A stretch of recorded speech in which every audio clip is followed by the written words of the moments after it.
Halo para Homo economicus, terima kasih sudah bersedia menonton video ini. Video ini rencananya akan diupload tepat tanggal 17 Agustus dalam rangka merayakan kemerdekaan Indonesia yang ke-76 sebagai bahan renungan untuk kita semua. 76 tahun menjadi sebuah negara, Indonesia bisa dikatakan masih sangat muda dibandingkan negara-negara lain seperti India yang diperkirakan sudah ada sejak 3100 tahun lalu, Cina yang sudah berusia 4000 tahun, atau bahkan Mesir yang diperkirakan sudah ada sejak 5100 tahun yang lalu. Ibaratkan seorang manusia, Indonesia sebagai sebuah negara masih dalam fase mencari jati dirinya, masih sangat belia. Meskipun begitu, bangsa ini sudah sangat banyak melewati naik turunnya kehidupan bernegara, baik di sektor politik maupun ekonomi. Lalu, apakah perjuangan meraih kemerdekaan sudah selesai pada 17 Agustus tahun 1945? Jawabannya, belum. Kesalahan besar terjadi dalam memahami arti perjuangan kemerdekaan Indonesia. Perjuangan para pahlawan yang mengorbankan harta, jiwa, dan raga seringkali dipandang sebagai perjuangan politik semata, sering dipandang hanya soal kekuasaan negara. Padahal sebenarnya, perjuangan kemerdekaan adalah soal perut, soal perekonomian. Jika kita ingat kembali, 3,5 abad yang lalu, kolonial Belanda melakukan penjajahan, motifnya adalah untuk mengeruk keuntungan ekonomi yang sebesar-besarnya dari bumi Indonesia. Penjajahan itu bermula dari penjajahan oleh VOC, yaitu kongsi dagang terbesar sepanjang sejarah umat manusia. VOC bukan kongsi politik yang berusaha melakukan ekspansi wilayah atau mengambil kekuasaan raja-raja. Musuh utama VOC bukanlah raja-raja di Indonesia, melainkan kongsi dagang Portugal yang sama-sama bermaksud mengeruk kekayaan bumi kita. Jadi, penjajahan itu digerakkan oleh motif ekonomi, maka perjuangan kemerdekaan bangsa kita sebenarnya harus berbasis pada ekonomi. Mari simak pernyataan Presiden Soekarno di Harian Suluh Indonesia Muda pada tahun 1928 ini. Soal jajahan adalah soal rugi dan untung. Soal ini bukanlah soal kesopanan atau soal kewajiban. Soal ini adalah soal mencari hidup, soal bisnis. Lalu, bagaimana realita perekonomian Indonesia saat ini? Indonesia dengan penduduk mencapai 270 juta jiwa dinobatkan sebagai negara terpadat keempat di dunia. Setelah merdeka, di bawah kepemimpinan Soekarno, Indonesia dipimpin dengan modal demokrasi terpimpin. Selama tempo kepemimpinan ini, banyak sekali masalah dan pergolakan yang terjadi.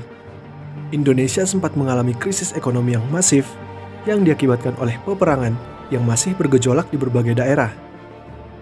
Yap, setelah proklamasi kemerdekaan, Indonesia masih mengalami banyak pergolakan, juga banyak pemberontakan, dan konflik Partai Komunis Indonesia pada tahun 1965. Setelah kejadian pemberontakan tersebut, kepemimpinan Indonesia diambil alih oleh Soeharto dengan bantuan Amerika Serikat. Soeharto kemudian memimpin selama kira-kira 3 dekade lamanya. Di masa kepemimpinannya, Soeharto membuat beberapa kebijakan ekspansi yang bisa dikatakan cukup berhasil. Ia dianggap mampu memulihkan perekonomian Indonesia. Dari 1968 hingga 1988, rata-rata Indonesia mengalami pertumbuhan 7% per tahun dari segi PDB. Dan tingkat inflasi juga menurun drastis selama kurang dari 10 tahun, dari 660% menjadi 19%. Wow! Dan semua itu disebut-sebut sebagai sebuah keajaiban di bidang ekonomi. Tetapi ada sisi gelap di balik pemerintahan Soekarno ini. Korupsi, kolusi, dan nepotisme besar-besaran terjadi di berbagai lini pemerintahan. Pada 1990-an, negara-negara ASEAN mengalami krisis ekonomi dan berimbas ke Indonesia. Mata uang rupiah mengalami inflasi besar-besaran dan nilai rupiah turun hingga 80% terhadap dolar Amerika Serikat. Nilai PDB turun dan PHK besar-besaran terjadi. Kerusuhan di mana-mana hingga puncaknya yaitu massa yang protes atas pemerintahan Soeharto di berbagai daerah.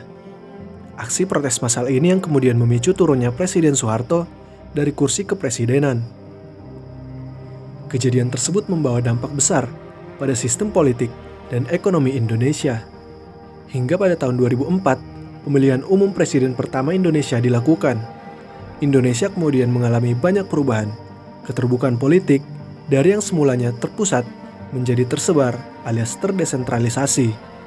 Kebijakan ekonomi juga menjadi lebih terbuka. Hari ini, Indonesia menjadi negara dengan perekonomian terbesar ke-15 di dunia dan masuk ke dalam daftar negara G20. Sejak tahun 1999, Indonesia telah berhasil mengurangi hingga separuh angka kemiskinannya. Jika kita amati, sebagian besar negara di dunia mengalami kemajuan ekonomi secara perlahan dengan mengubah fokus perekonomian mereka dari basis pertanian ke industri, lalu bergerak ke bidang jasa. Tapi lain halnya dengan Indonesia.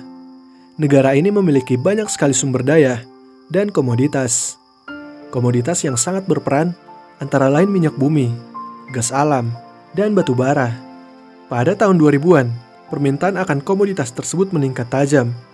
Imbasnya, negara Indonesia mendapatkan keuntungan yang luar biasa dari hasil menjual komoditas alam. Ekspor komoditas ini telah membantu Indonesia untuk pulih dari krisis keuangan negara-negara ASEAN yang kita bahas tadi.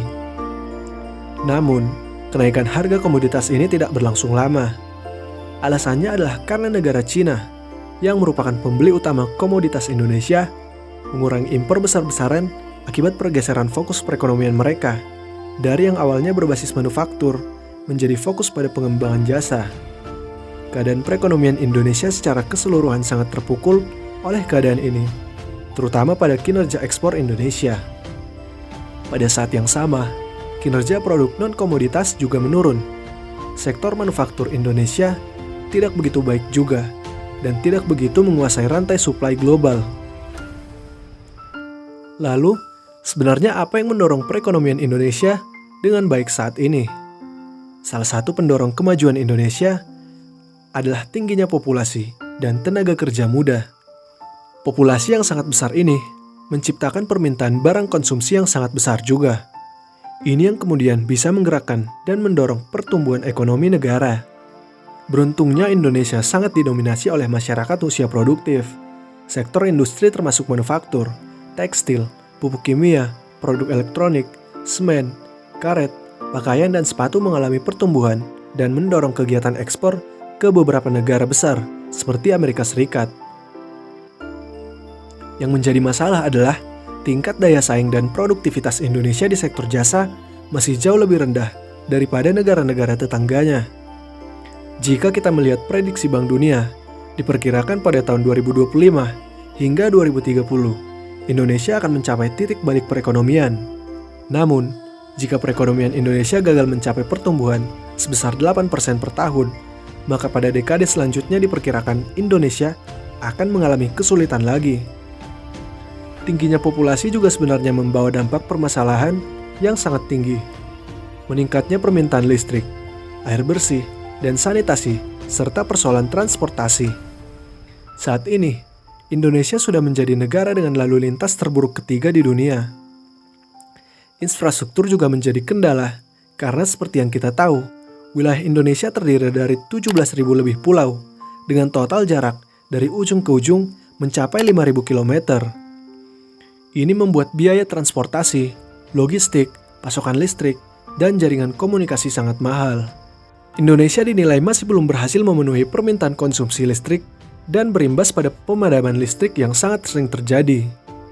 Ini juga menjadi beban bagi industri manufaktur karena biaya yang dikeluarkan untuk listrik sangat mahal. Investasi asing di Indonesia juga masih tergolong rendah.